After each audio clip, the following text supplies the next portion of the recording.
കേരളത്തിൽ കോൺഗ്രസ് അധികാരത്തിൽ വരുമെന്നുള്ള വലിയ ചർച്ചകളും കാര്യങ്ങളും വന്നുകൊണ്ടിരിക്കുമ്പോഴും വലത് സൈബ്രിടങ്ങൾ അതിനെ വലിയ രീതിയിൽ മുമ്പോട്ട് കൊണ്ടുപോകുമ്പോഴും ഓരോ ദിവസം കഴിയും തോറും ഐക്യജനാധിപത്യ മുന്നണി കേരളത്തിന്റെ ഭരണസിരാ കേന്ദ്രത്തിലേക്ക് എത്തിപ്പെട്ടാൽ എത്രമാത്രം മോശത്തിലേക്കായിരിക്കും അവർ പോവുക എന്നുള്ളതിന്റെ ഉത്തമോദാഹരണമായി മാറുകയാണ് ഓരോ രാഷ്ട്രീയ പകലും കേരളത്തിൽ എന്നുള്ളതാണ്. നോക്കൂ നിങ്ങൾ, കെ.സി. വേണുഗോപാലിനെ രാഷ്ട്രീയത്തിൽ ഒരു കാരണവശാലും വരും കാല രാഷ്ട്രീയത്തിൽ മുഖ്യധാരയിൽ കേരളത്തിൽ കൊണ്ടുവരരുത്. ഒന്ന്. രണ്ട്, ഒരു കാരണവശാലും കെ.സിയെ മുഖ്യമന്ത്രിയായി പരിഗണിക്കരുത് എന്നും കൃത്യമായി വി.ഡി. സതീശൻ, രമേശ് ചെന്നിത്തല പക്ഷങ്ങൾ പരോക്ഷമായി പ്രവർത്തനങ്ങൾ തുടങ്ങിയത് പുറത്തായിരിക്കുന്ന ഒരു പകലുകൂടിയാണ് കടന്നു കഴിഞ്ഞു പോയത് എന്നുള്ളതാണ്. ഒരാൾ പോലും ഈ വാർത്തയെ എതിർക്കുന്നില്ല. കോൺഗ്രസ് അണികളോട് ഡിസിപ്ലിനായി നിൽക്കാൻ പറയുന്നില്ല. യാതൊരു തരത്തിലുള്ള ഐക്യവും പ്രകടിപ്പിക്കാതെ വായിൽ തോന്നിയത് കോതയ്ക്ക് പാട്ടെന്ന് പറയുന്നത് പോലെ വലത് മുന്നണി ആടി ഉലയുകയാണ്.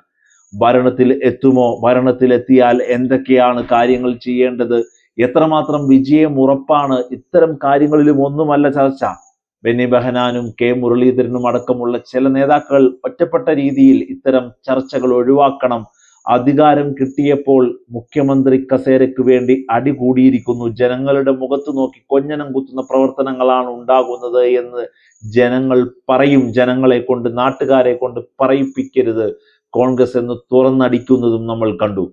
കേരളത്തിൽ വരാൻ പോകുന്ന 5 വർഷങ്ങളിൽ UDF അധികാരത്തിൽ വന്നാൽ ഭരണം നടക്കില്ല, ജനങ്ങളുടെ എന്താണ് ആവശ്യങ്ങൾ നിറവേറ്റില്ല, ജനക്ഷേമ പ്രവർത്തനങ്ങൾ സ്വപ്നമായി മാറും. അധികാര കസേരയ്ക്ക് വേണ്ടി ഗ്രൂപ്പുകളെയും എത്ര വലിയ കൊമ്പനായാലും എത്ര വലിയ പിടിപാടുള്ളയാളായാലും തോന്നിയത് തുറന്നു പറഞ്ഞ് പ്രശ്നങ്ങളിലേക്ക് കൂപ്പുകുത്തുന്ന UDF-നെ ആയിരിക്കും കാണാൻ കഴിയുക എന്ന് കൃത്യമാവുന്നു.